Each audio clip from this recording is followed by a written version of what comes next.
আর শত্রু বলতে যারা ইসলাম বা মুসলিমের শত্রু, এবং তারা শুধু কাফের নয় বরং হারবি কাফের, মানে যাদের সাথে যুদ্ধের পরিস্থিতি তৈরি হয়ে আছে, তারা যুদ্ধ করার জন্য প্রস্তুত রয়েছে।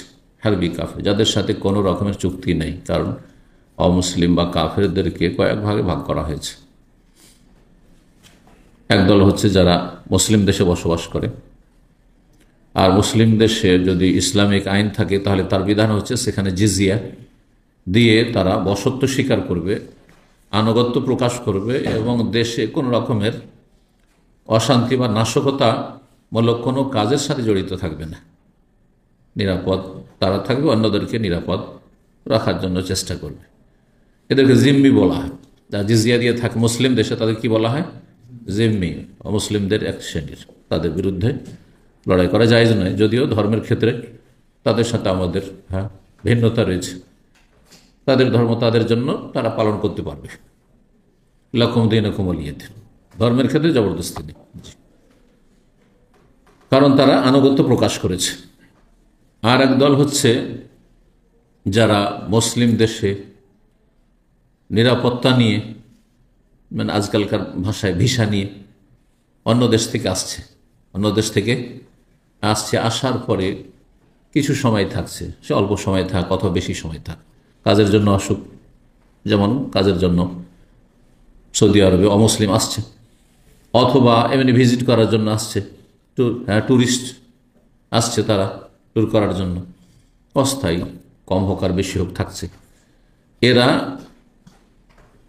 এদেরকে বলা হয় মুস্তামান, মানে এদেরকে কি করা হয়েছে? নিরাপত্তার নিশ্চয়তা দেওয়া হয়েছে, তোমরা আমাদের দেশে আসলে নিরাপদ থাকবে, তোমাদের কোনো ক্ষতির আশঙ্কা নেই। চুক্তির সাথে তারা যেসব চুক্তি রয়েছে সব চুক্তির সাথে আবদ্ধ থাকবে। দ্বিতীয় প্রকার হয়ে গেল, এদের বিরুদ্ধে লড়াই জায়েজ নয়, কারণ এদেরকে আপনি কি করেছেন বা আপনার শাসক সরকার কি করেছে? নিরাপত্তা দিয়েছে। তৃতীয় শ্রেণীর অমুসলিম হচ্ছে যারা অন্য দেশে বাস করে, অমুসলিম দেশে, এমন অমুসলিম দেশ যেসব দেশগুলির সাথে আমাদের আন্তর্জাতিক চুক্তি রয়েছে, আজকালকার ভাষায় কূটনৈতিক সম্পর্ক রয়েছে। কূটনৈতিক সম্পর্ক বলতে আজকাল কি বোঝায়? যে আপনি মুসলিম দেশের সেখানে দূতাবাস রয়েছে, তাদের সাথে সম্পর্ক রয়েছে, তাদের দূতাবাস আপনার দেশে রয়েছে, এক কথায় এগুলোকে কূটনৈতিক সম্পর্ক বলা হয়, মানে কোনো রকমের যুদ্ধের পরিস্থিতি নেই। যারা অমুসলিম দেশে বসবাস করছে ওই দেশেই থাকছে, তাদের বিরুদ্ধে লড়াই করা যাবে না, কারণ তাদের সাথে কি রয়েছে? আমাদের কূটনৈতিক চুক্তি রয়েছে। এদেরকে বলা হয় মুআহাদ, যাদের সাথে আহাদ চুক্তি রয়েছে। এখানে আহাদ আল ওয়াফা বিল আহাদ, কারোর সাথে চুক্তি হলে সেটা পূর্ণ করা। চুক্তি জিজিয়া দিয়ে দেশের নিরাপদ থাকবে, ওরাও সামিল, জিম্মিরাও সামিল। চুক্তি মুসলিম দেশে তোমরা আসবে ভিসা নিয়ে কাজের জন্য অথবা ভিজিট করার জন্য, ট্যুরের জন্য, ওরাও সামিল। তৃতীয় শ্রেণীর অমুসলিম দেশে বসবাস করে কিন্তু আমাদের আন্তর্জাতিক পর্যায়ে তাদের সাথে চুক্তি রয়েছে, মুআহাদ, তারাও সামিল। তো তিন শ্রেণীর তাহলে অমুসলিমদের বিরুদ্ধে যুদ্ধ করা জায়েজ নয়, কারণ তাদের সাথে আমাদের কি আছে? নিরাপত্তার চুক্তি রয়েছে, যে তারা আমাদেরকে হত্যা করতে চায় না, সুতরাং তাদের বিরুদ্ধে লড়াই নেই। বাকি থাকলে শুধু এক শ্রেণীর কাফের অমুসলিম, যাদেরকে ইসলামের ভাষায় বলা হয় হারবি। হারব মানে যুদ্ধ, হারবি মানে যে যুদ্ধের পরিস্থিতি তৈরি করে রেখেছে, বা যেই দেশের যারা নেতৃত্ব রয়েছে তারা যুদ্ধ বাঁধিয়ে রেখেছে মুসলিমদের সাথে, যেমন ইসরায়েল বর্তমান যুগে। এরা হচ্ছে হারবি, এরা হচ্ছে কি হারবি। এদের সাথে কোনো চুক্তি নেই, এদের সাথে কোনো চুক্তি নেই নিরাপত্তার, কারণ সেখানেও মুসলিমরা যেহেতু নিরাপদ নাই। তো এই ছিল তাহলে অমুসলিমদের ভাগ। কয়টি ভাগ বললাম? চারটির মধ্যে এক শ্রেণী, দেখেন চিন্তা করেনি ইসলামের বিষয়টিকে।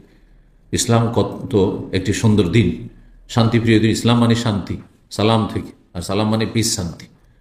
যে অমুসলিম হলেই যে আপনাদের সাথে লড়াই আছে না, আপনারা ডিস্টার্ব করিয়েন না, আমাদের ক্ষয়ক্ষতি করিয়েন না, আমাদেরকে ঝুঁকিতে ফেলিয়েন না, আপনাদের কোনো ঝুঁকি নেই, আপনার শান্তিতে থাকছেন, আমাদেরকে শান্তিতে রাখেন। এই চার শ্রেণীর হলো, তো চার শ্রেণীর সবাই হচ্ছে কি অমুসলিম, কাফের, তাই না?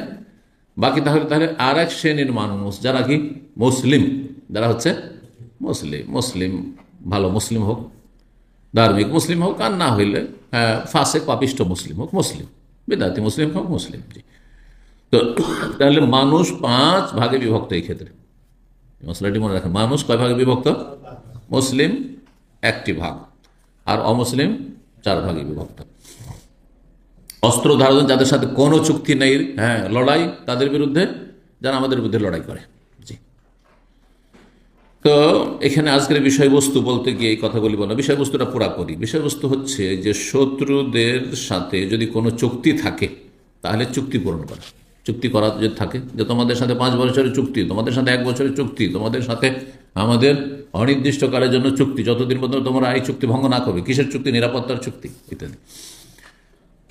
আজকাল যে ভিসার সিস্টেম, তোমাকে 1 বছর ভিসা দেওয়া হলে 2 বছরের, তাহলে 1 বছর 2 বছর তোমার সাথে চুক্তি, যদি নিরাপদ থাকবে। জি, অফির রসুলহিম, এবং শত্রুদের দূতের ক্ষেত্রেও, শত্রুদের দূতেরা যাদের সাথে যুদ্ধ লেগে রয়েছে, হয়তো কোনো দেশের সাথে যুদ্ধ লেগে আছে, কিন্তু সেই দেশের দূত এসেছে কথা বলার জন্য, তারাও কিন্তু নিরাপদ। দূতকে মারা যাবে না, ইসলামের বিধানে হারাম। এটা আন্তর্জাতিক আইন, কিন্তু 1400 বছর আগে ইসলাম শিখিয়েছে এসব আন্তর্জাতিক আইন। আন্তর্জাতিক আইন এসবগুলি তো তৈরি হয়েছে এই 100-200 বছর থেকে, কিন্তু ইসলাম 1400 বছর আগে এসব শান্তির বিষয়গুলি শিখিয়ে গেছে। জি, কি করতে হবে না বলছে? আল্লাহ ইউক্তালু, শত্রুকে এবং শত্রুদের দূতকে হত্যা করা যাবে না। ওয়ালা ইউহবাসু, এবং তাদেরকে বন্দী করা যাবে না। শত্রুদেরকে বিষয় দিলেন না, ধরে বন্দী করে দিলেন, না, চলবে না। যদি তাদের সাথে চুক্তি থেকে থাকে, যে 3 শ্রেণীর যারা শত্রু মুসলিম তাদের সাথে চুক্তি আছে, তাহলে বন্দী করা যাবে না, হত্যা করাও যাবে না।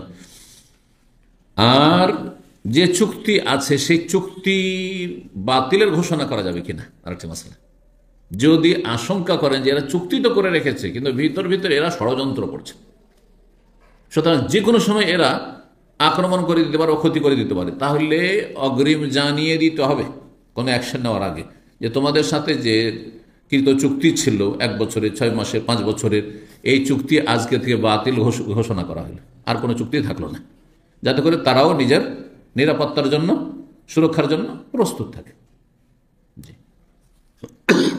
ইসলামের সৌন্দর্য এটি।